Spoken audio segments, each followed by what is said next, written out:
امریکہ اور چین کے درمیان موجودہ کشیدگی کو کچھ مبصرین نے ایک نئی قسم کی سرد جنگ سے تعبیر کیا ہے، لیکن کیا واقعی یہ دوسری جنگ عظیم کے بعد امریکہ اور سابق سوویت یونین کے مابین نظریاتی جنگ کی طرح ہے؟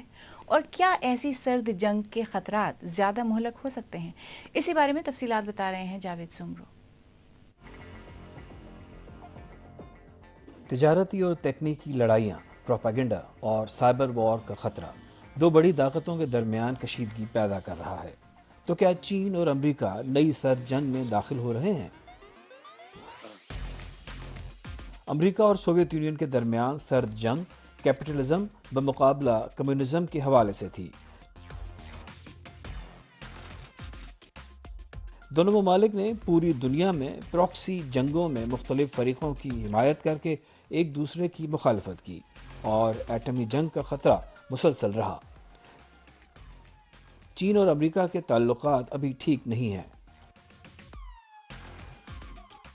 امریکہ اب دونوں ملکوں کے درمیان بنیادی سیاسی اور نظریاتی اختلافات کو نظر انداز نہیں کر سکتا۔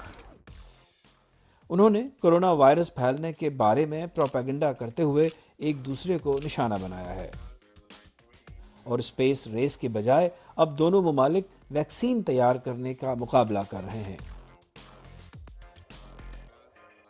یہ نئی سرد جنگ جوہری خوف کے بارے میں کم اور سائبر جنگ کے بارے میں زیادہ ہے۔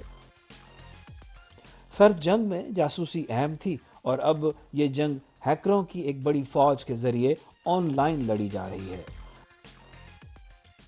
امریکہ اور چین دونوں نے ایک دوسرے پر سرکاری، فوجی اور تجارتی نیٹ ورکس میں ہیکنگ کا الزام عائد کیا ہے۔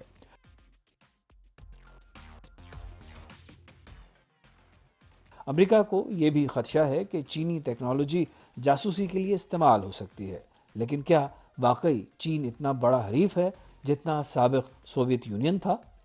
چین کی ٹیکنالوجی اور سرمایہ کاری سوویت یونین کی نسبت مغربی سسٹم سے زیادہ جڑی ہوئی ہے، لہٰذا اس سے دونوں فریقوں کی معیشتوں کو نقصان پہنچ سکتا ہے۔ چین کی فوجی طاقت امریکہ کے مقابلے میں کمزور ہے، لیکن چین کی یہ طاقت بڑھ رہی ہے، اور اس کی بحریہ نے سائز میں امریکہ کو پیچھے چھوڑ دیا ہے۔ امریکہ تائیوان کے ساتھ تعلقات استوار کر رہا ہے، لیکن چین تائیوان کو ایک علیحدہ صوبے کے طور پر دیکھتا ہے، جو اس کے خیال میں بالآخر دوبارہ اس کا حصہ بن جائے گا۔ چین بحیرہ جنوبی چین پر تاریخی دعوے کرتا ہے، لیکن کئی ممالک اس سے اتفاق نہیں کرتے، اور اس کی عالمی تجارتی راہداری والی ایک اہم حیثیت اسے وجہ تنازع بناتی ہے۔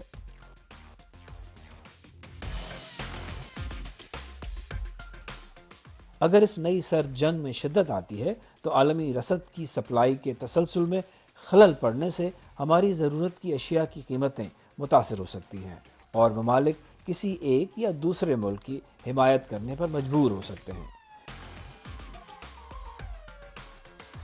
کوئی بھی یقین سے نہیں کہہ سکتا کہ چین اور امریکہ آخر کیا چاہتے ہیں اور ان کا کھیل کیا ہے، لیکن سوچ سمجھ کر لڑی جانے والی یہ سرد جنگ اگر حقیقی جنگ کی طرف چلی جاتی ہے تو دونوں فریق کو آخر اس سے حاصل کیا ہوگا؟